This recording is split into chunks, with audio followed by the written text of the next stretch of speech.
Now, y'all know I'm a big proponent of traveling, especially the brothers. I'm a big proponent of the brothers getting their passport and traveling. But there's certain things that you should and should not do in the midst of travel. So you got one of the sisters here.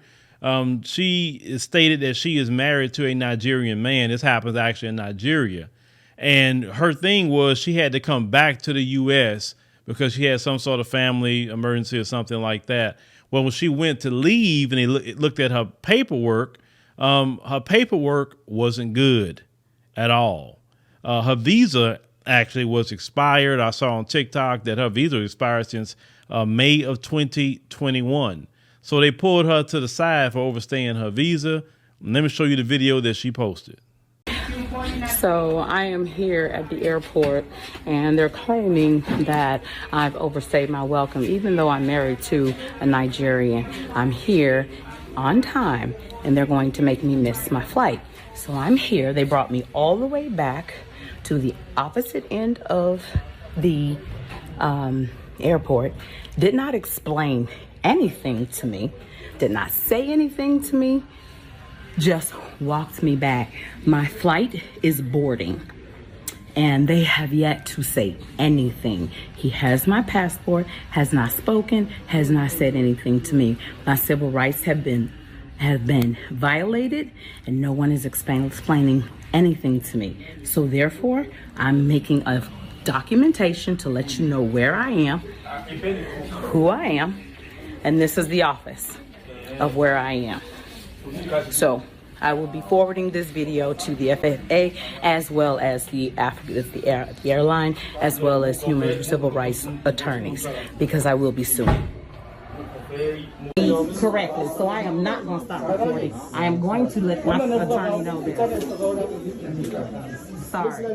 No, you cannot see my phone. I just told you you cannot see my phone. What do you want to see? What do you want to see? What do you want to see? I am recording what is happening to me. Because let me tell you what the problem is. I came in here on time. I got everything done. I paid my PCR test. I did everything I was supposed to do. I came in. I did it online. You at the counter there? Yeah, I did everything. All my stuff was been done. Everything was done. Then I get there and I told the guy, this is my first time here, so I don't know where to go. He's yelling at me, just go down there, just go down there.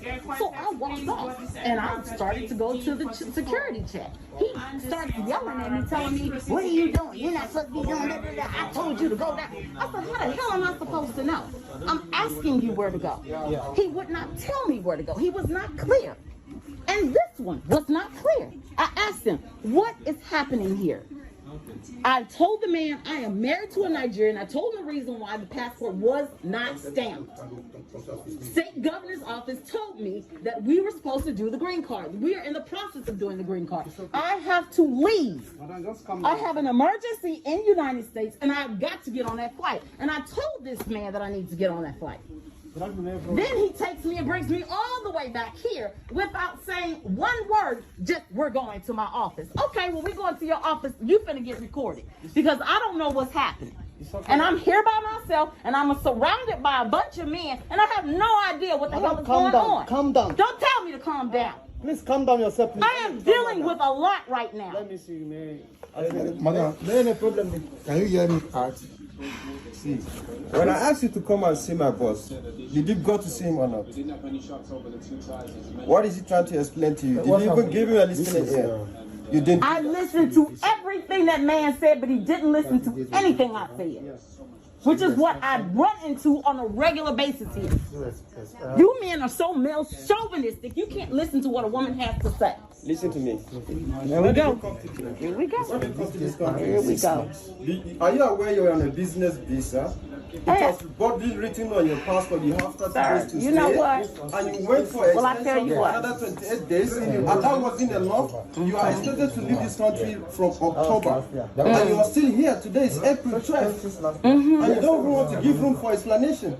I did give you an explanation. August 11th. You see, that's the thing. You don't listen because I did give you an explanation. I don't know who is not listening. Okay, well, who's walking away now? Okay, who's walking away now? Don't want to listen. Oh no, I already got this. I'm cold. Is somebody finna come up off my motherfucking $300 shoes? Yeah. Excuse me, madam. About your listening and back. Yep, let me get my bag. So I just left from the NCAA down here. You see that? Just left from there. They refused to give me my information. They tore up my paper in front of me, told me there was nothing that they could do.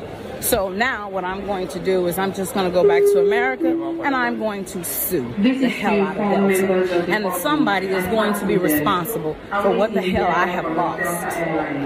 Now, first and foremost, she know good and well the way she was acting. And she was if she was over here in America, them folks would have hemmed her up already, the way she was acting about that situation. And she knows that.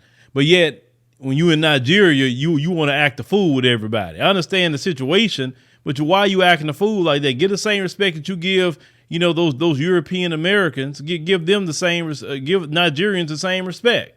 That's how I feel about it. You'll sit up here and be, cool with them folks. Them folks gonna handle you. But when you go to Nigeria, you don't act the same way. Okay, that's first and foremost. Number two, you can't stay over your visa. You just can't. No one can stay over their visa. Period.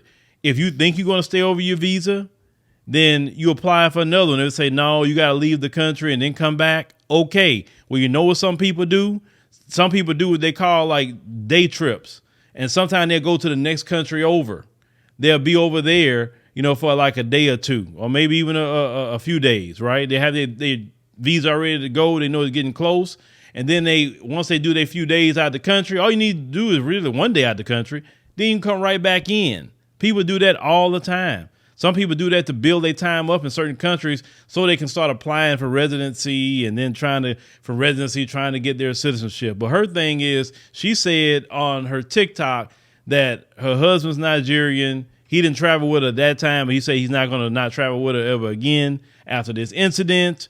She said she's working on her citizenship, but while you're working on it, it doesn't mean that you just do whatever you want. Sorry, it's just not that way. No matter what country you go to, every country has rules and regulations, even African countries, because some people feel, because I'm going to an African country, I should be able to do whatever the hell I want. Second thing, you got to tone down that American entitlement. Because, yes, you don't realize how entitled we are in this country until you get out of it. The way we respond to things, the things that we demand that people give us or things we supposed to have, we as American culture is extremely entitled. And that's just really not going to be acceptable in other countries like that. That's why some people don't even like us as Americans, because we walk around with this entitlement. You got to bring that down a little bit. Talk to people with respect. You ain't got, they yelling and screaming. She lucky they didn't put her in jail because, in places like Nigeria, they not really for women all that mouth with them. She lucky. She lucky. And I think the only reason they didn't put her in jail was because of that American passport. That's the only, I know that, because if it had been another African, it'd been a problem. Or even a fellow Nigerian, it'd have been a problem. All that yelling and screaming and talking to them. Oh, no. You look. If the police in whatever country got you sitting there, immigration, whatever, you need to be cool. You need to be calm.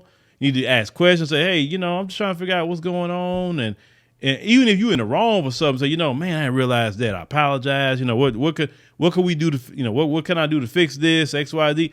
Now, in some countries, some, they may, look, I could put you in jail, but if you give me, something for my coffee, that's one thing they'll say to you. You give me something for my coffee, or, maybe you give me a blessing or something, maybe we could, not make sure you go to jail. Now, at that point, what you want to do?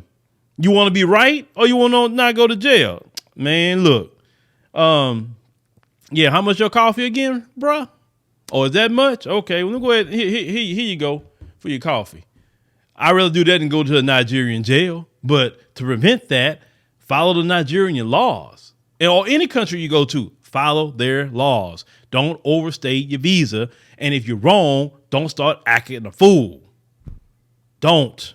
Because that's going to escalate things, because you're going to meet the wrong one. They can't stand Americans on a good day because of the entitlement, and they're going to make an example out your behind. Now, they didn't do it to her, but I'm just saying, just be careful. But y'all let me know what y'all think, you know, in this, with this video. You think she's right? You think she's wrong? And you know my position, she's wrong all the way around. Leave the country when it's your time to go. It's just that simple. Come back. She could have went back to the U.S. Hell, she could have went to Ghana. Ghana next door. She could have went to Ghana, stayed a few days in Ghana, and came right back to Nigeria. And she could have started her time all over again. It's always a solution to every kind of problem.